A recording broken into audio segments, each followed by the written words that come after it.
जिंदगी तो बेवफा है, एक दिन ठुकराएगी। मौत महबूबा है अपनी, साथ लेकर जाएगी। वो मुक़द्दर का सिकंदर जाने मन कहलाएगा।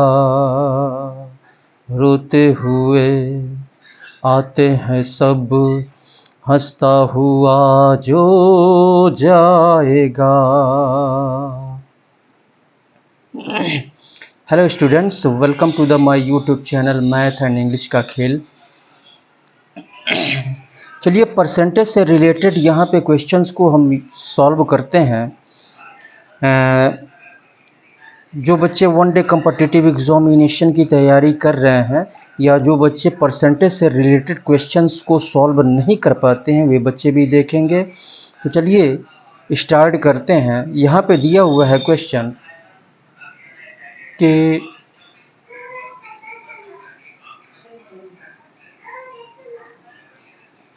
एक मशीन 1,20,000 रुपये में ख़रीदी गई। एक मशीन 1,20,000 रुपये में ख़रीदी गई। इसका 10% वार्षिक दर से अवमूल्यन हो जाता है। तो 2 वर्ष बाद इस मशीन का मूल्य क्या होगा? तो ये 1,20,000 में ख़रीदी गई, यानी इसका क्रय मूल्य जो है 1,20,000 रुपये है क्रय मूल्य।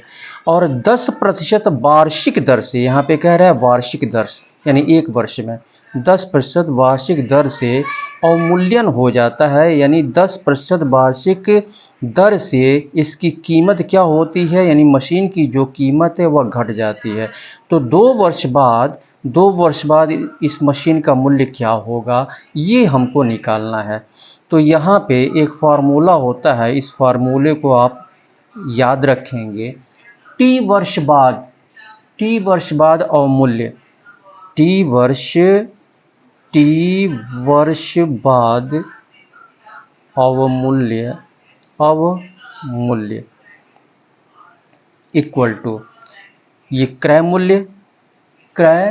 मूल्य इंटू ये हो जाएगा क्रय मूल्य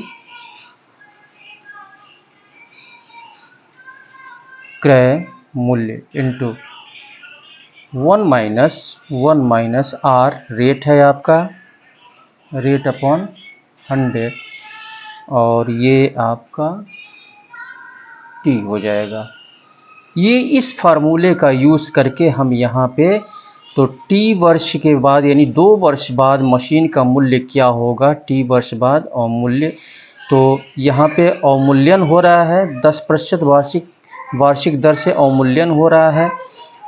तो मशीन का दर जो है, मशीन का रेट क्या हो रहा है, घट रहा है। ठीक है, तो यहाँ पे क्रय मूल्य ने कितने में ख़रीदा, 1,20,000 में, 1,20,000 यहाँ पे रख देंगे, 1,20,000 इंटू 1 माइनस रेट कितना है, 10% है, 10/100 हो जाएगा, 10/100। और यहाँ पे कह रहा है 2 वर्ष बाद, तो टी क्या है, 2 वर्ष। तो इससे यानी 10 जा, यानी 10 दहा में 100, 10 1 जा 10। तो इसका इसमें यहाँ पे कर लेते हैं, पहले इसको उतार लेते हैं, 1,20,000 इंटू इसका इसमें मल्टीप्लाई करेंगे, 10 से करने 10 और -1 यानी 10 से करने 10 में से 1 को हम घटाएंगे तो 9/10 हो जाएगा, 9/10। और यहाँ पे स्क्वायर है तो 9/10 2 बार हम लिख देंगे। यहाँ पे 2 जीरो से 2 जीरो यहाँ पे कैंसिल हो जाएगा, तो ये 1,00,000, तो ये हो जाएगा 1200 इंटू 9981। तो यहाँ पे मल्टीप्लाई कर लेंगे। अब यहाँ पे मल्टीप्लाई करके हम यहाँ पर रख लेंगे। तो ये मल्टीप्लाई करने पे ये आएगा आपका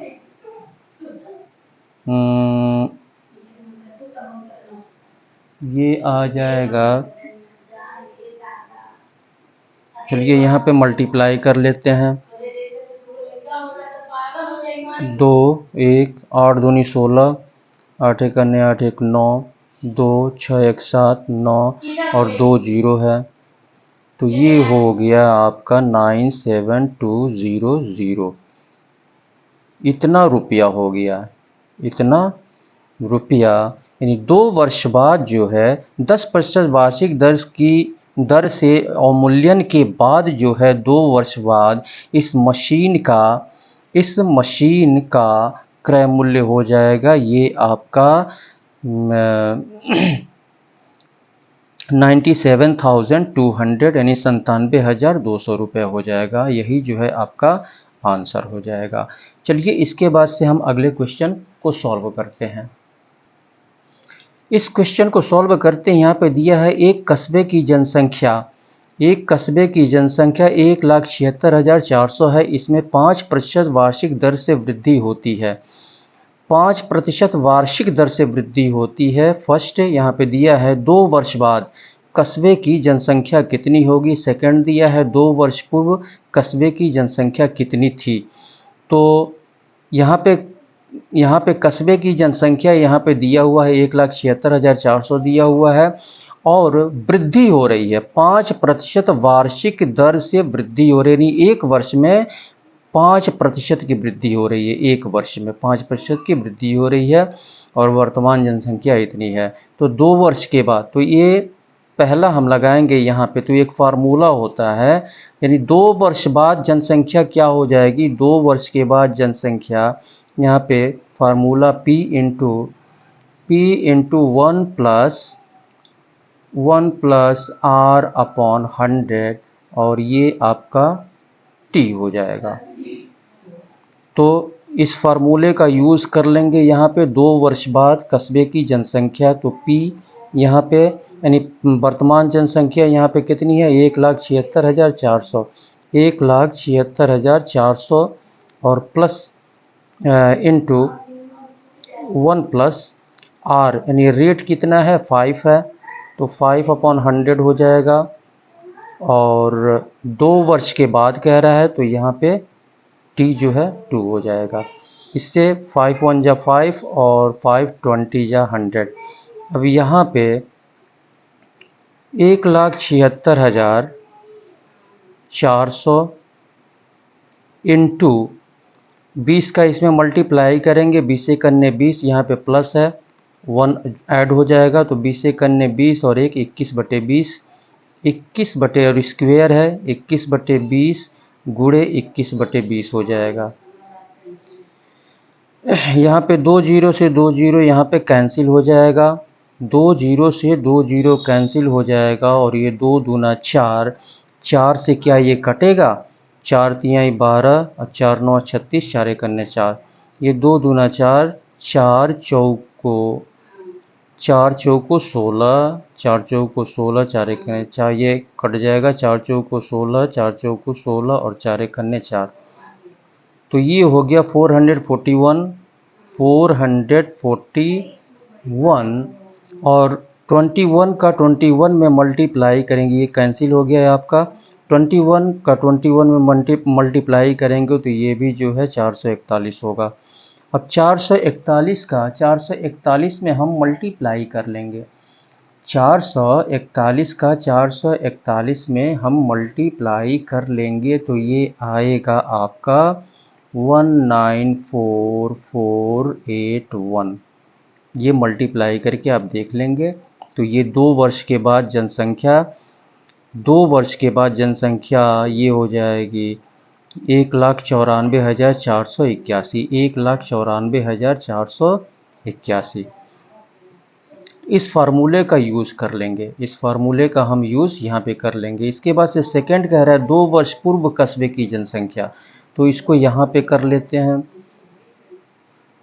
2 वर्ष पूर्व कस्बे की जनसंख्या, तो 2 वर्ष पूर्व हमको कस्बे की जनसंख्या निकालनी है तो हम क्या करेंगे, यहाँ पे 2 वर्ष पूर्व कस्बे की जनसंख्या निकालनी है हमको, तो क्या करेंगे हम, तो 2 वर्ष पूर्व कस्बे की जनसंख्या हमको निकालना है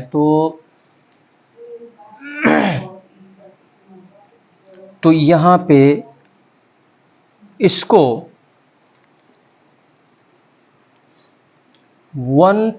ये जो वर्तमान जनसंख्या है 1,76,400, 1,76,400, और इससे हम 1+5/100, 1+5/100 स्क्वेयर से डिवाइड करेंगे।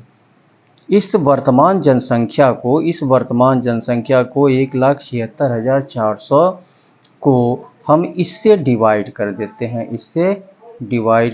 हैं। चलिए यहाँ पे तो 2 वर्ष पूर्व कस्बे की जनसंख्या यहाँ पे निकलेगी। 2 वर्ष पूर्व कस्बे की जनसंख्या 1,76,400, 1,76,400 अपॉन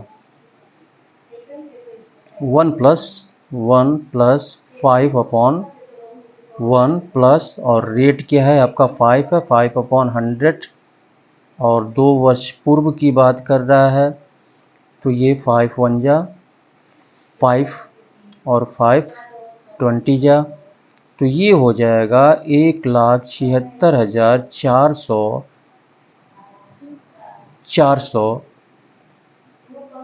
अब यहाँ पे ये आपका यही होगा, आपका 21/20, तो ये आपका ये डिवाइड में है। यहाँ पे क्या है, डिवाइड में है, ये डिवाइड में है। तो जब इनटू में कन्वर्ट करेंगे तो ये 21/20 आया है, 21/20 आया है। इसको सॉल्व किया गया है तो इसको सॉल्व किया गया है तो 21/20 इंटू 21/20 यहाँ पे डिवाइड है, जब इनटू में कन्वर्ट करेंगे तो 20 ऊपर चला जाएगा, 21 नीचे आ जाएगा।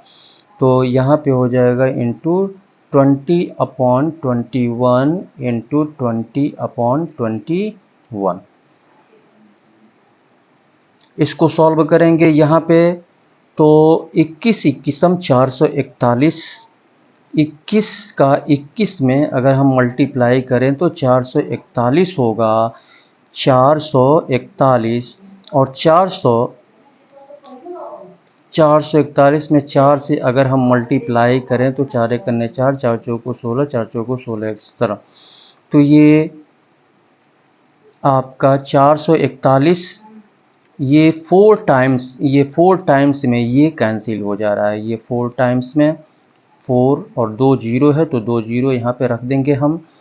तो ये हो जाएगा इक्वल टू, तो ये 400 और इंटू 20 400, 400। तो 4 चौको 16 और 1 2 3 4 जीरो रख देंगे यहाँ पर, 1,60,000। तो 2 वर्ष पूर्व जनसंख्या जो है 1,60,000 थी। ये 2 वर्ष के बाद की जनसंख्या है, ये सेकंड हो गया आपका। और ये 2 वर्ष पूर्व कस्बे की जनसंख्या पूछ रहा है, तो 2 वर्ष पूर्व कस्बे की जनसंख्या 1,60,000 थी। तो चलिए इसके बाद से हम अगले क्वेश्चन की तरफ बढ़ते हैं। चलिए इस क्वेश्चन को सॉल्व करते हैं। यहाँ पे दिया है एक चुनाव में 2 उम्मीदवार थे। हारने वाले उम्मीदवार ने 41% मत प्राप्त किए तथा वह 5,580 मतों से पराजित हो गया। तो कुल मतों की संख्या कितनी थी? अब यहाँ पे हारने वाले उम्मीदवार को 41% मत प्राप्त हुए, तो 100 में से अगर हम 41 को माइनस करें, 100 में से 41 को माइनस करें तो 59% यानी 59% मत जो है जीतने वाले उम्मीदवार को मिला। तो अगर हम कुल मतों की संख्या यहाँ पे अगर हम x मान लें, कुल मतों की संख्या हमको नहीं पता है तो कुल मतों की संख्या x मान लें, और x का 59% में से x के 59% में से x का 41% अगर हम माइनस कर दें, x का 41% माइनस कर दें तो यहाँ पर 5,580 यानी दोनों का डिफरेंस यहाँ पे 5,580 निकल के आएगा। तो इतने मतों से वह पराजित हो रहा है, यानी इतना क्या डिफरेंस हो जा रहा है। x का 59% यानी कुल मतों की संख्या हम x मान लें तो जीतने वाला उम्मीदवार ये पराजित होने वाला उम्मीदवार है 41% और जीतने वाला उम्मीदवार तो 100 में से 41 को माइनस करेंगे तो 59% जीतने वाले उम्मीदवार को मत मिला। तो यहाँ पे हम सॉल्व करेंगे तो ये हो जाएगा x, अगर हम मान लेते हैं कुल मतों की संख्या हमने x मान लिया, कुल मतों की संख्या हमने x मान लिया तो x का 59% अपनी अपॉन 100 में से x का 41% को अगर हम माइनस करें तो दोनों में डिफरेंस है, ये इतने मतों से पराजित हो गया तो ये 5580। अब यहाँ पे क्या करेंगे, इसका इसमें मल्टीप्लाई कर लेते हैं तो ये हो जाएगा 59x अपॉन 100 और minus 41x upon 100 equal to 5580। यहाँ पे डिनोमिनेटर सेम है, एलसीएम हो जाएगा 100। डिनोमिनेटर जब सेम हो तो ऊपर वाले को सीधे सीधे, ये माइनस है, ऊपर वाले को सीधे सीधे हम माइनस कर देंगे तो ये हो जाएगा 18x इक्वल टू 5580। इसका इसमें मल्टीप्लाई हो जाएगा और 18 उधर जाएगा, इसका इसमें मल्टीप्लाई हो जाएगा और 18 इंटू एक्स है, 18 उधर जाएगा तो डिवाइड हो जाएगा, इधर x बचेगा 5580 इंटू 100 और डिवाइडेड बाई 18 हो जाएगा।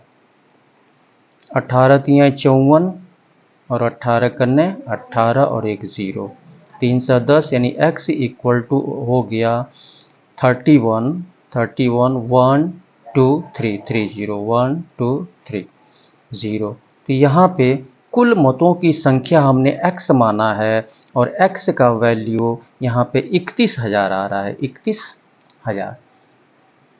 तो यही आपका जो है कुल मतों की संख्या पूछ रहा है, कुल मतों की संख्या 31,000 हो जाएगी, यही जो है आंसर हो जाएगा। चलिए इसके बाद से अगले क्वेश्चन को सॉल्व करते हैं। तो अगले क्वेश्चन पे बढ़ने से पहले अगर आप हमारे चैनल पे नए हैं तो आप हमारे चैनल को आप सब्सक्राइब कर लें और सब्सक्राइब करने के बाद बेल आइकन को अवश्य क्लिक करें, घंटी को अवश्य बजाएं, जिससे कि जितने भी वीडियोस हमारे द्वारा अपलोड किए जाएं तो उसका नोटिफिकेशन समय समय पर आपको मिलता रहे। और अगर वीडियो आपको पसंद आ रहा हो तो इसे लाइक करें, अपने मित्रों में शेयर करें। चलिए इसके बाद से अगले क्वेश्चन को सॉल्व करते हैं।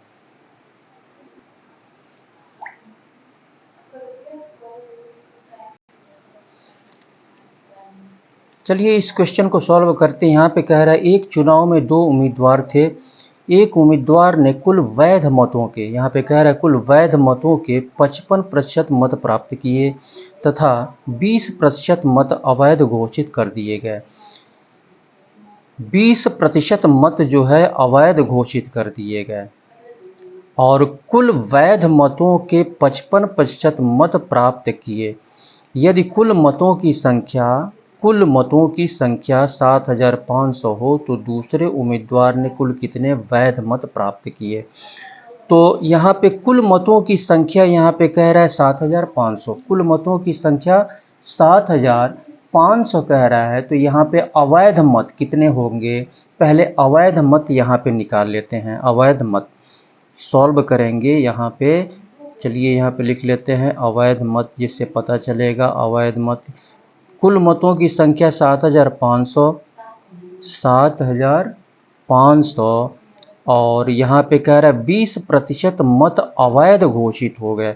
तो 7,500 का 20%, 20 25, चलिए यहीं से 20 25 100 और 15 25 75, 5 1500, ये हो गया 1500 अवैध मत हो गए। कुल मतों की संख्या 7,500 और यहाँ पे अवैध मत जो है 1500। तो 7,500 में से हम क्या करेंगे, इस अवैध मत को हम माइनस करेंगे तो वैध मत निकलेगा। तो यहाँ पे वैध मत लिख लेते हैं, वैध मत 7,500 माइनस 1,500, तो ये हो जाएगा, ये इसमें से माइनस करेंगे तो ये 6,000 हो जाएगा, 6,000। वैध मत की संख्या 6,000 हो गई, वैध मत की संख्या, और ये अवैध मत की संख्या हो गई। अब यहाँ पे क्या करेंगे, तो अब जीतने वाले, तो ये 6,000 वैध मत हो गए, और यहाँ पे कह रहा है वैध मतों के 55% मत प्राप्त किए। एक उम्मीदवार ने कुल वैध मतों के यानी 6,000 के 55% मत प्राप्त किए। ये तो यहाँ पे तो 6,000 का 55% यहाँ पे निकाल लेंगे, 6,000 का 55% यहाँ पर निकाल लेंगे हम, तो जीतने वाले उम्मीदवार को मिले वैध मतों की संख्या यहाँ पे निकलेगी। तो 6,000 का 55%, 2 जीरो से 2 जीरो यहाँ पे कैंसिल, 6×5 30 और 6×5 30, 3300 हो गया, 3300 हो गया। तो यहाँ पे 6,000 में से इस 3300 को हम माइनस करेंगे तो हारने वाले उम्मीदवार को जो मत मिला, वो हारने वाले यहाँ पे क्या कह रहा है, तो दूसरे उम्मीदवार ने कुल कितने वैध मत प्राप्त किए, दूसरे उम्मीदवार ने कुल कितने वैध मत प्राप्त किए। तो 6,000 में से हम क्या करेंगे, 3,300 को हम यहाँ पे माइनस कर देंगे, तो ये आपका 0,072 2700, यही जो है आपका आंसर हो जाएगा। यानी हारने वाले उम्मीदवार को जो वैध मत मिले उसकी संख्या यहाँ पे 2700 है, 2700 है। और ये आपका 3300 क्या है, यहाँ पे ये 3300 जीतने वाला जो उम्मीदवार था उसके वैध मतों की संख्या ये है। ये पूछ रहा है दूसरे उम्मीदवार ने कुल कितने वैध मत प्राप्त किए दूसरे उम्मीदवार ने, तो यहाँ पे ये 2700 हो जाएगा, यही जो है आंसर हो जाएगा। चलिए इसके बाद से अगले क्वेश्चन की तरफ बढ़ते हैं। चलिए इस क्वेश्चन को सॉल्व करते हैं। यहाँ पे कह रहे हैं एक चुनाव में 2 उम्मीदवार थे। इस चुनाव में 8% मतदाताओं ने अपने मत का प्रयोग नहीं किया। अपने मत का प्रयोग 8% मतदाताओं ने अपने मत का प्रयोग नहीं किया। जीतने वाले उम्मीदवार ने कुल मतों के 48% मत लेकर, जीतने वाले उम्मीदवार की बात कर रहा है, जीतने वाले उम्मीदवार ने कुल मतों, यहाँ पे कह रहा है कुल मतों के 48% मत लेकर दूसरे उम्मीदवार को 1100 मतों से पराजित कर दिया। दूसरे उम्मीदवार को कितने मतों से, 1100 मतों से पराजित कर दिया। तो इस चुनाव में कुल कितने मतदाता थे। तो यहाँ पे हम क्या करेंगे, सबसे पहले जो क्वेश्चन में पूछ रहा है कुल मतदाता कितने थे, कुल मतदाता की संख्या पूछ रहा है, तो कुल मतदाता अगर हम 100 मान के चलते हैं, कुल मतदाता सॉल्व करेंगे तो यहाँ पे हम मान लेंगे, चलिए आपके समझने के लिए ये मैं लिख देता हूँ, माना कुल मतदाता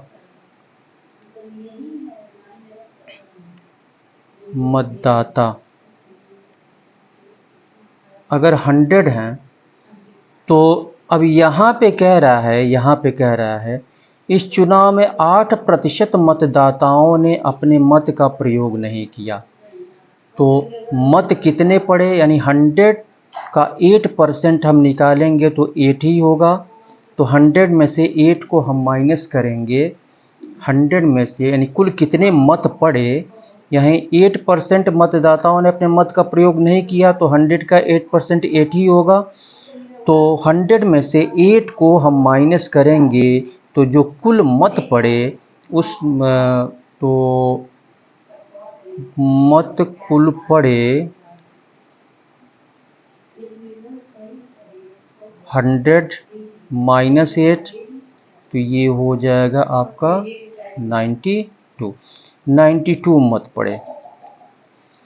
अब यहाँ पे कह रहा है कि जीतने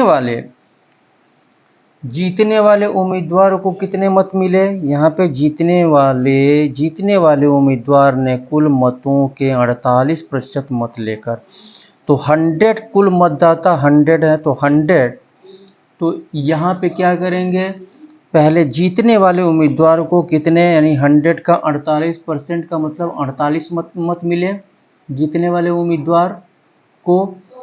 जीतने वाले उम्मीदवार को मत मिले, जीतने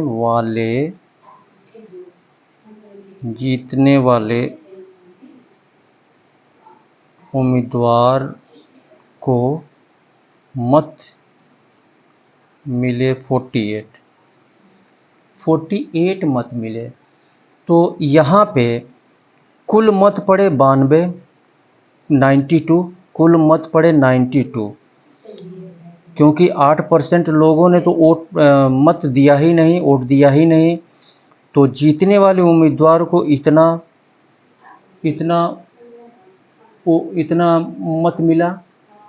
तो हारने वाले उम्मीदवार को यहाँ पे हारने वाले उम्मीदवार को कितना मत मिला, तो 92 में से 48 को माइनस करेंगे तो हारने वाले उम्मीदवार का मत निकलेगा। हारने वाले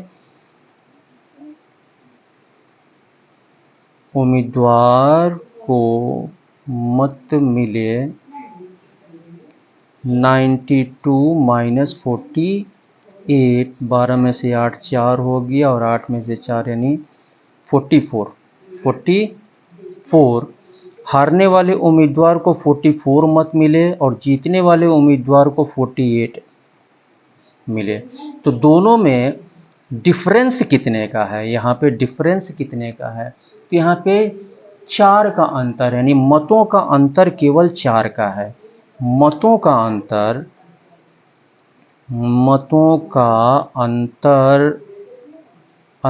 4 है। मतों का अंतर यहाँ पे 4 है।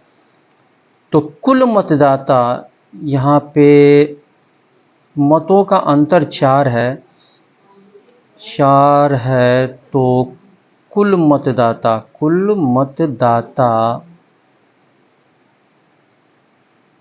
Equal to 100। तो मतों का अंतर अगर एक होगा तो कुल मतदाता 100/4 हो जाएंगे। 100/4 यानी मतों का अंतर एक होगा। मतों का अंतर अगर एक है तो कुल मतदाता 100/4, यानी 100 को 4 से डिवाइड कर देंगे।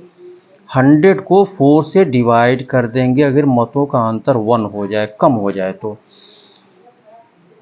तो और यहाँ पे क्या कह रहा है, दूसरे उम्मीदवार को 1100 मतों से पराजित कर दिया। तो यहाँ पे मतों का अंतर, यहाँ पे यानी 1100 मतों से पराजित कर दिया, तो यहाँ पे मतों का अंतर क्या हो गया, 1100, मतों का अंतर 1100। तो यहाँ पे मतों का लिख लेंगे, चलिए लिख लेते हैं मतों का अंतर। मतों का अंतर अगर एक है तो कुल मतदाता इक्वल टू 100/4 और मतों का अंतर यहाँ पे 1100 अगर है मतों का अंतर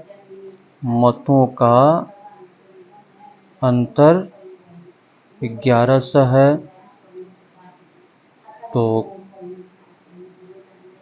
कुल मतदाता इक्वल टू, इसमें क्या करेंगे, 1100 का मल्टीप्लाई कर देंगे 100/4 इंटू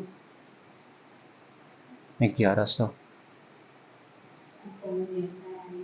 1100 तो ये 4 से ये 25 टाइम्स में डिवाइड हो जाएगा, 25 चौको 100, तो ये हो जाएगा आपका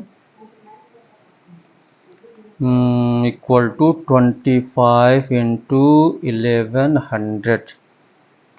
चलिए यहाँ पे मल्टीप्लाई कर लेते हैं। यहाँ पे 25 1 1 5 2 5 2 5 2 7 2, तो ये हो जाएगा 2 7 5 और 2 जीरो है तो 2 जीरो रख देंगे। तो ये हो गया 27,500, 27,500, यानी कुल मतदाता हो गए 27,500। इस चुनाव में कुल कितने मतदाता थे ये पूछ रहा है, तो कुल मतदाता 27,500 थे। यही जो है आंसर हो जाएगा। चलिए इसके बाद से हम अगले क्वेश्चन की तरफ बढ़ते हैं। चलिए इस क्वेश्चन को सॉल्व करते हैं। यहाँ पे कह रहा है एक चुनाव में 2 उम्मीदवार थे। इसमें मतदाता सूची में से 10% मतदाताओं ने अपने मताधिकार का प्रयोग नहीं किया। 10% मतदाताओं ने अपने मताधिकार का प्रयोग नहीं किया तथा कुल डाले गए मतों के 10% मत जो है अवैध घोषित कर दिए गए। 10% मत अवैध घोषित कर दिए गए। सफल उम्मीदवार कुल वैध मतों के 54% मत प्राप्त करके 1620 मतों से जीत गया। यानी दोनों हारने वाले और जीतने वाले के बीच यहाँ पे डिफरेंस 1620 मतों का है, 1620 मतों का है। तो यहाँ पे कह रहा है मतदाता सूची में कुल कितने मतदाता थे, कुल कितने मतदाता थे ये पूछ रहा है। मतदाता की संख्या यहाँ पे पूछ रहा है। तो यहाँ पे मतदाता की संख्या अगर हम 100 मान के चलें, सॉल्व करेंगे यहाँ पे, ठीक है। ये स्टेटमेंट मैं जो भी लिख रहा हूँ आपके समझने के लिए लिख रहा हूँ, ठीक है। तो यहाँ पे कुल मतदाता की संख्या यहाँ पे 100 मान लेंगे। कुल मतदाता मान लेंगे यहाँ पे कि 100 थे, 100 थे।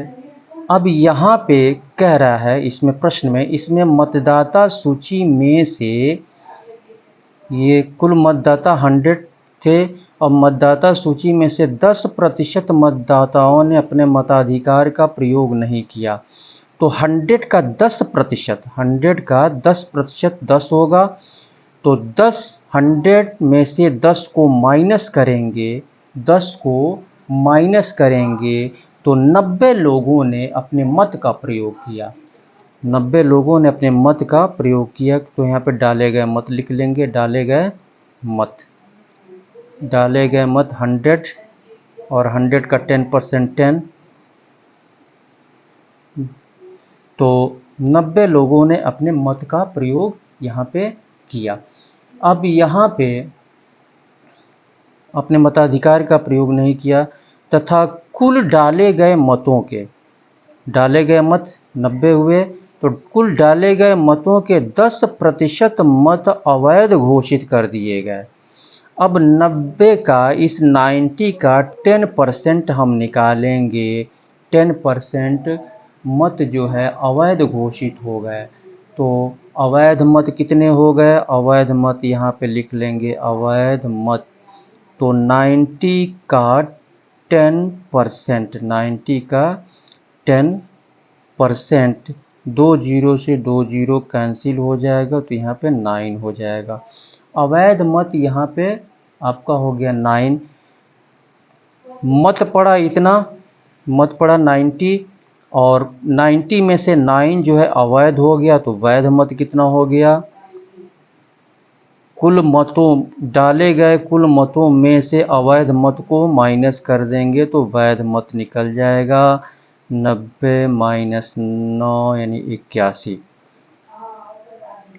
81 हो गया। अब उसके बाद क्या कह रहा है, सफल उम्मीदवार कुल वैध मतों के 54% मत प्राप्त करके, 54% मत प्राप्त करके, तो जो सफल उम्मीदवार था उसको 54% मत मिला। सफल उम्मीदवार, और जो उम्मीदवार हार गया तो 100 में से 54 को हम माइनस करेंगे तो 40 46% हारने वाले उम्मीदवार को मिला। तो 81 का 54%, 81 का, तो यहाँ पे 81 का वैध मत 81 है, वैध मत 81 है, तो 81 का 54% में से 46% हम माइनस करेंगे, 46% को माइनस करेंगे तो कितना आएगा डिफ, ये मतों का अंतर कितना आएगा, मतों का अंतर, क्योंकि यहाँ पे मतों का अंतर इतना है तो यहाँ पे मतों का अंतर हम निकाल लेंगे। मतों का अंतर इक्वल टू 81 का यहाँ पर 54% माइनस 46%, तो यहाँ पे 81 इंटू 8% हो जाएगा। तो इसको हम क्या लिख सकते हैं, 81 इंटू 8%, 81 गुणे 8/100, 81 गुणे 8/100। तो यहाँ पे ये मतों का अंतर 81 गुणे 8/100 हो गया।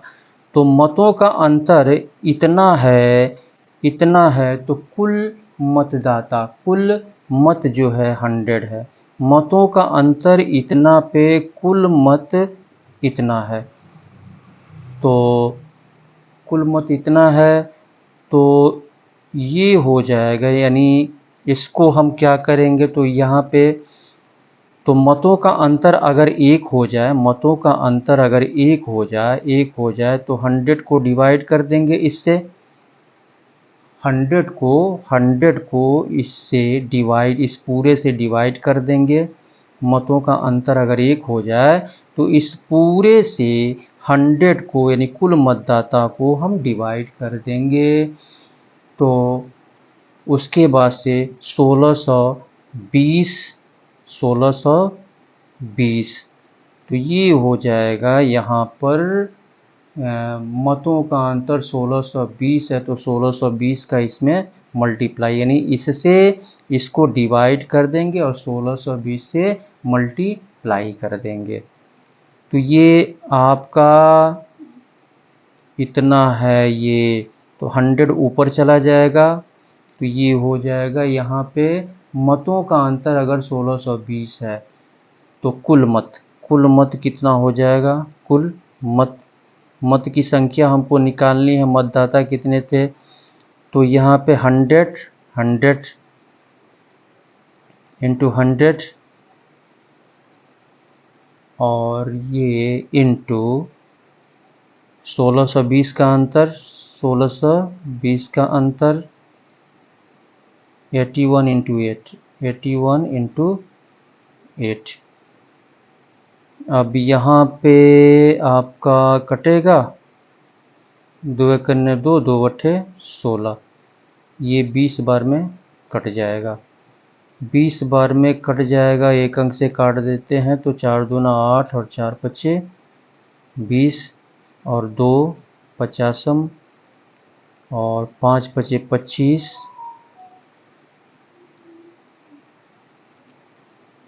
ये मल्टीप्लाई हो जाएगा, 100 पचे 500 यानी 50 गुणे 500, 5 पचे 25 और 1 2 3, तो ये 25,000 कुल मत हो गए, 25,000 कुल मत हो गए, यही जो है आपका आंसर हो जाएगा।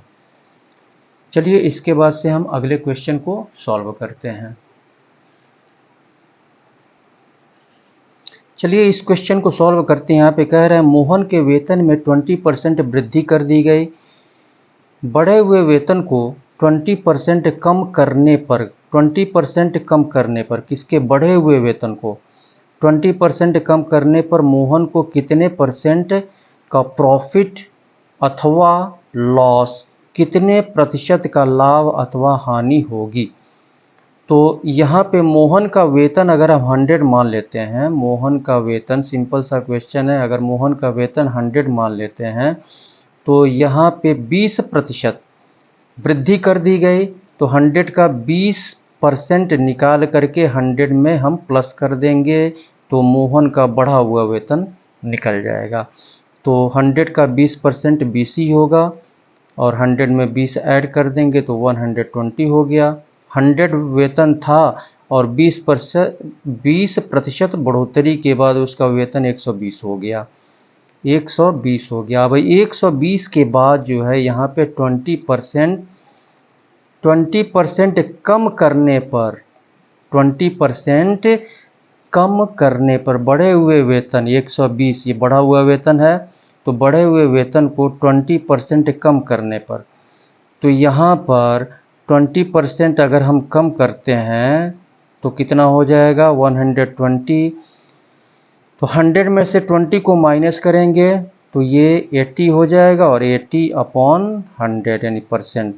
यहाँ पे 2 जीरो से 2 जीरो कैंसिल हो जाएगा, 12/96 ये हो गया 96। तो 20% ये कम करने पे यहाँ पे उसका वेतन हो गया 96। तो कह रहा है कि कितने प्रतिशत लाभ अथवा हानि होगी। तो पहले उसका था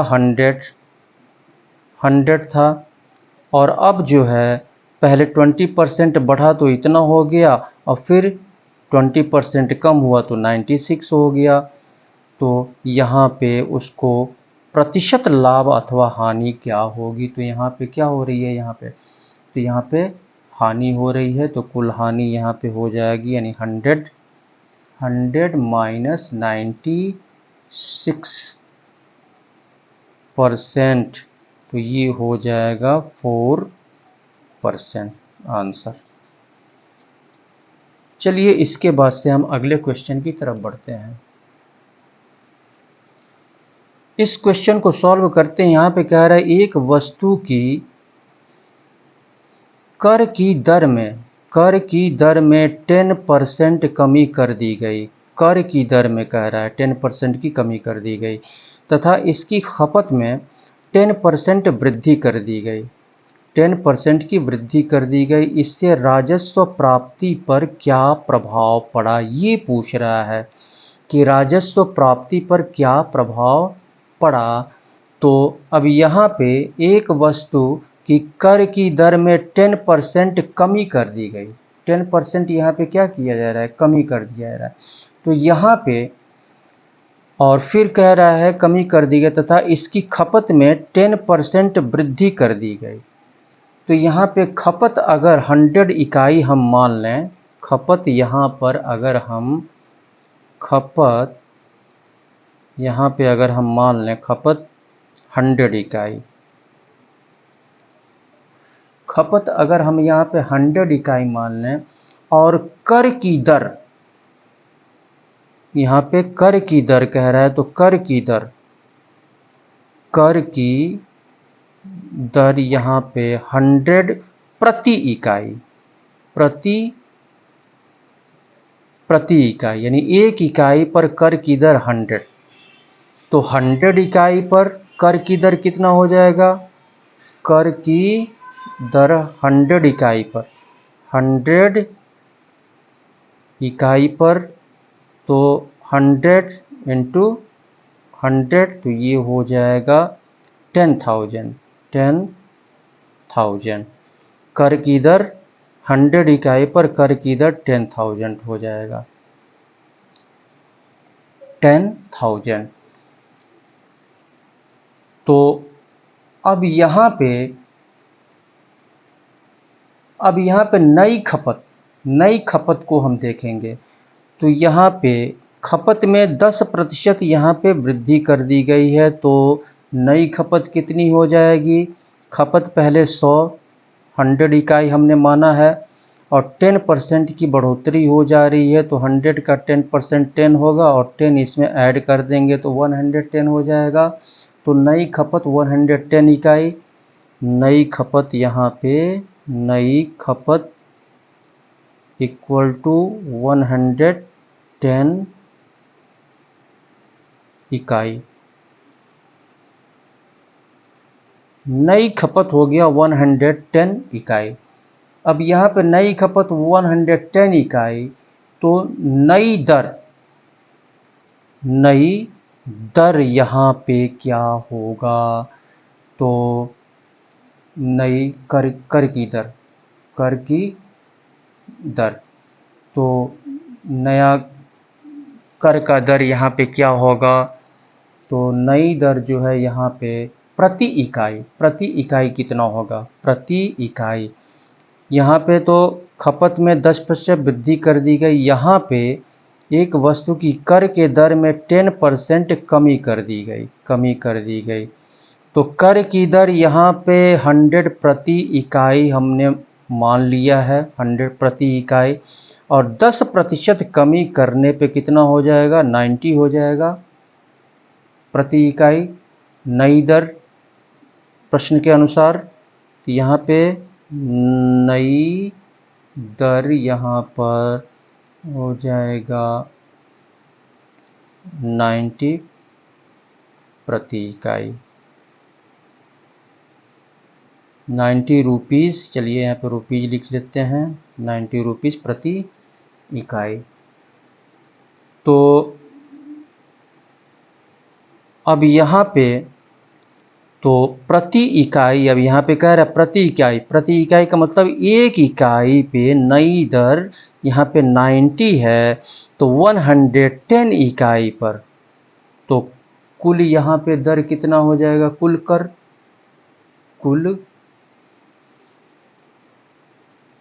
यहाँ पर कुल कर यहाँ पे हो जाएगा 110 इंटू 90, 11 9 99 और 1220, इतना रुपया हो गया, इतना रुपया कुल कर इतना रुपया हो गया। अब यहाँ पे कुल कर इतना हो गया और पहले कुल कर यहाँ पे 10,000 यहाँ पे कर की दर 10,000 और यहाँ पे कर की दर 9,900, तो इसमें से इसको माइनस करेंगे तो 100 आएगा। तो कर में यहाँ पे कमी हो गई, इस यहाँ पे 10,000 था और यहाँ पे 9,900 हो गया, तो 100 की कमी हो गई। तो कर में कमी परसेंट कितना हो गया यहाँ पे? तो कर में कमी प्रतिशत इक्वल टू, तो 100 की कमी हुई कितने पर? 10,000 पे, 10,000 से डिवाइड करेंगे और परसेंटेज में निकालना है, 100 से मल्टीप्लाई परसेंटेज का साइन लगाएंगे। अब यहाँ पर 40 से 40 कैंसिल हो जाएगा, तो 1 1 जा 1, तो यहाँ पे 1% हो जाएगा, 1%। तो अब यहाँ पे कह रहा है इससे राजस्व प्राप्ति पर क्या प्रभाव पड़ा? तो यहाँ पे कर में कमी हो गई, कर में कमी 1% की कमी हो गई, 1% की कमी हो गई, तो यहाँ पे राजस्व प्राप्ति जो है 1% कम हो जाएगा, राजस्व प्राप्ति जो है 1% कम हो जाएगा, 1% कम हो जाएगा। चलिए इसके बाद से अगले क्वेश्चन को सॉल्व करते हैं। इस क्वेश्चन को सॉल्व करते हैं। यहाँ पे दिया हुआ है एक आयत की लंबाई में 10% वृद्धि तथा चौड़ाई में 10% की कमी करने पर इसके क्षेत्रफल में कितने प्रतिशत वृद्धि अथवा कमी होगी? तो अब यहाँ पे आयत की लंबाई और चौड़ाई हमको मानना पड़ेगा, लंबाई और चौड़ाई। तो लंबाई यहाँ पर हम सॉल्व करेंगे तो यहाँ पे लेंथ हम मान लेते हैं, लेंथ यहाँ पे 100 मान लेते हैं और ब्रीथ भी यानी चौड़ाई भी हम 100 मान लेते हैं। तो यहाँ पर लंबाई में 10% वृद्धि हो जाती है तो न्यू लेंथ कितना हो जाएगा यहाँ पे। तो अभी पहले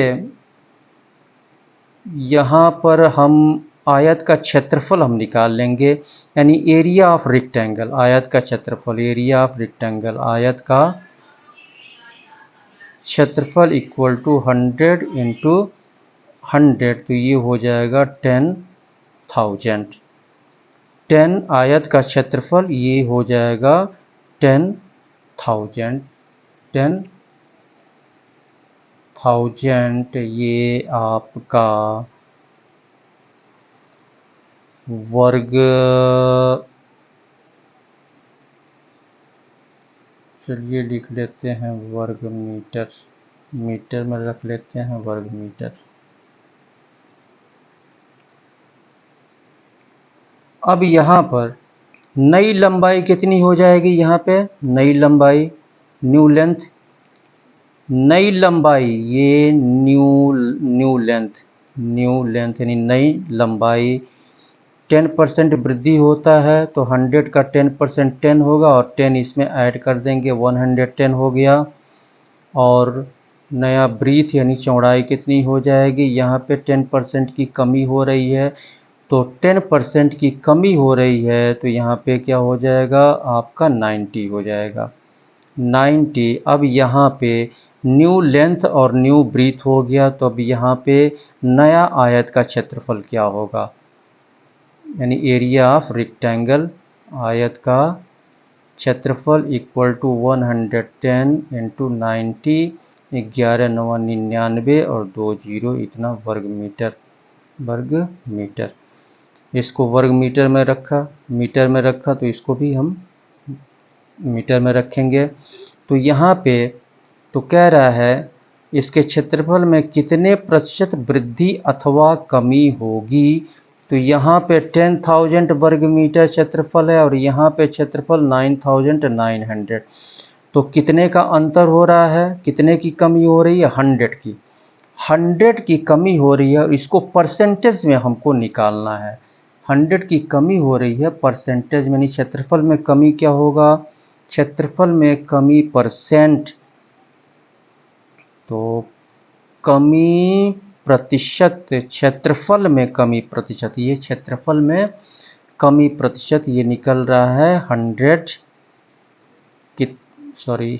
है ये, अपॉन 10,000 से डिवाइड करेंगे, 10,000 और परसेंटेज में निकालना है तो 100 से मल्टीप्लाई करेंगे, परसेंटेज का साइन लगाएंगे और यहाँ पे 1 2 3 4 जीरो से 4 जीरो कैंसिल हो जाएगा, तो यहाँ पे 1 1 जा 1 1 1 जा 1, तो यहाँ पर 1% की क्षेत्रफल में कमी हो रही है, यही जो है आपका आंसर हो जाएगा।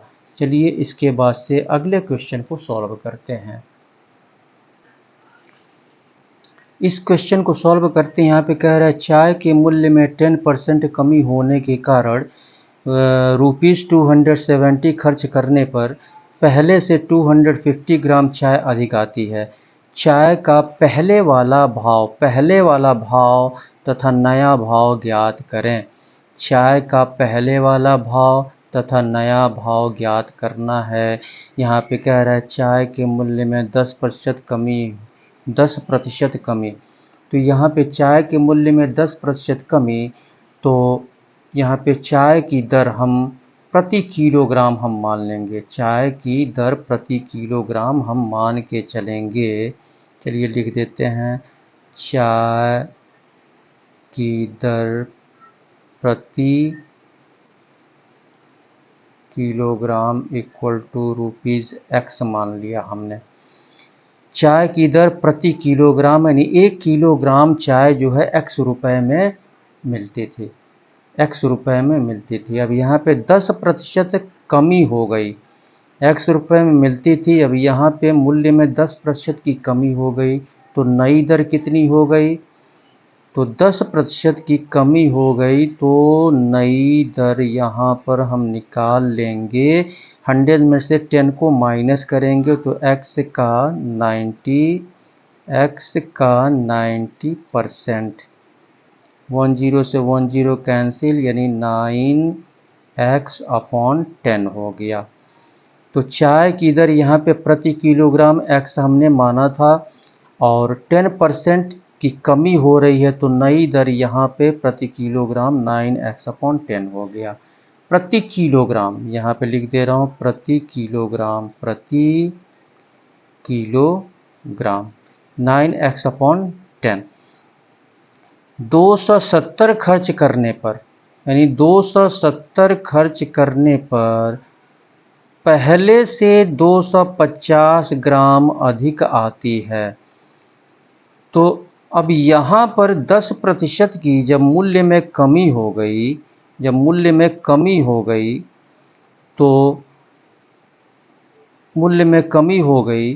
तो यहाँ पे दोनों में डिफरेंस, यानी 1 किलोग्राम 270/x, 270/x और 270/9x/10।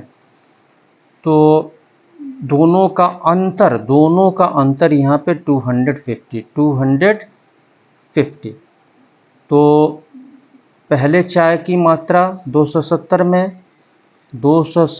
में पहले चाय की मात्रा, चलिए यहाँ पे लिख लेते हैं, ₹270 में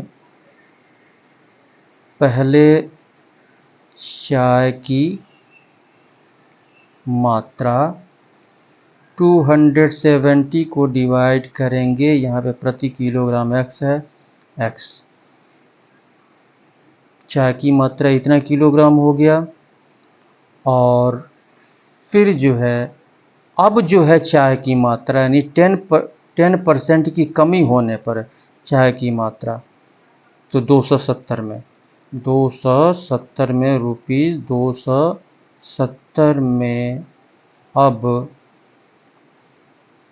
चाय की मात्रा इक्वल टू 270/9x/10।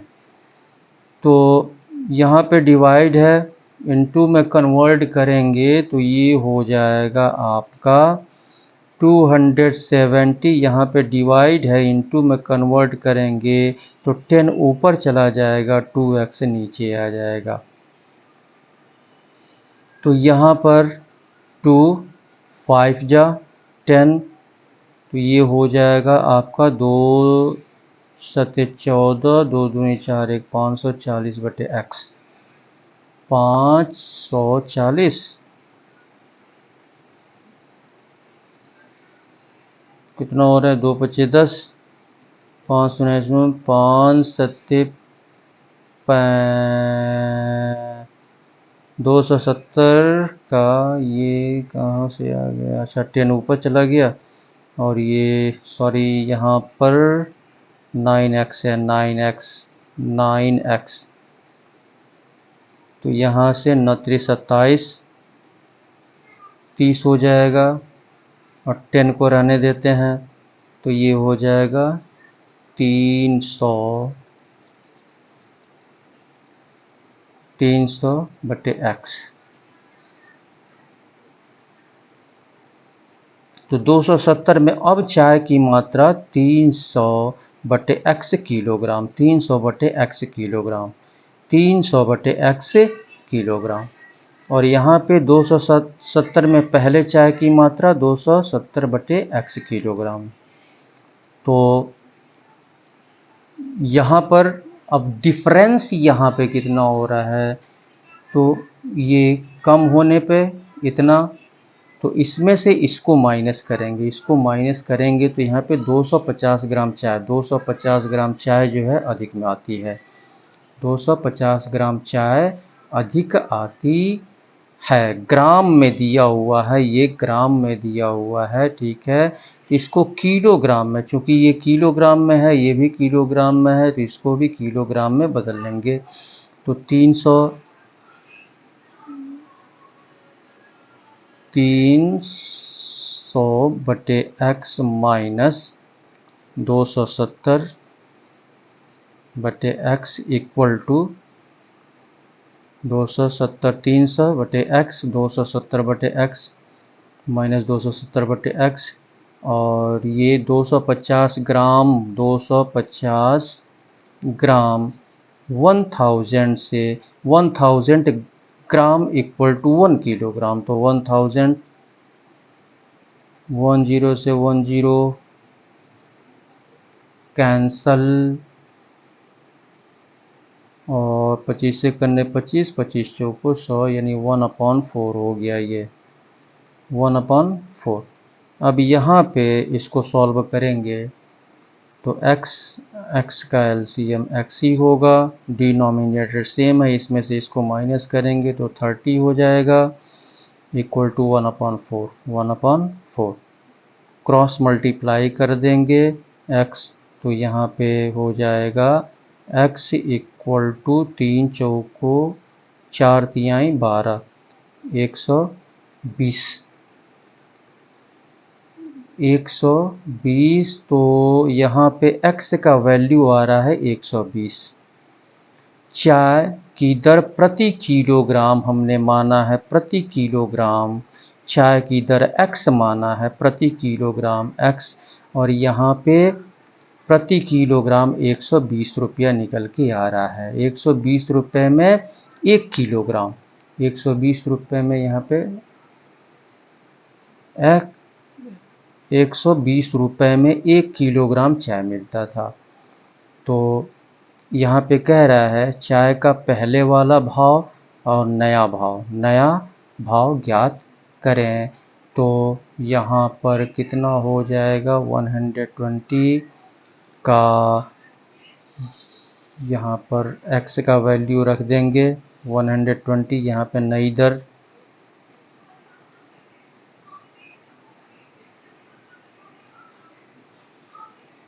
यहाँ पे नई दर है तो 9 × 120 अपॉन 10 10 से 10 का 12 108 प्रति किलोग्राम, 108 प्रति किलोग्राम नया भाव हो गया। नया भाव और चाय का पहले भाव इतना। तो इस तरह से हम क्वेश्चन को सॉल्व करते हैं। अगर आप हमारे चैनल पर नए हैं तो आप इसे सब्सक्राइब कर लें, वीडियो को देखते रहें और इसे सब्सक्राइब कर लें क्योंकि ये हमारे लिए बहुत ही महत्वपूर्ण होता है। ठीक है, वीडियो को सब्सक्राइब कर लें और सब्सक्राइब करने के बाद घंटी को दबाना ना भूलें। घंटी को दबाने से फ़ायदा ये होगा कि जितने भी वीडियोस हमारे द्वारा अपलोड किए जाएंगे तो उसका नोटिफिकेशन समय समय पर आपको मिलता रहेगा। और वीडियो को लाइक करें, अपने मित्रों में शेयर करें ताकि आपके मित्र भी इस टाइप के क्वेश्चंस को सॉल्व करने में सक्षम हो सकें। तो इसी के साथ मैं सुशील कुमार आपसे विदा लेता हूं। फिर नेक्स्ट वीडियो में आपसे मुलाकात होगी। तब तक के लिए बहुत बहुत धन्यवाद। शुभ रात्रि।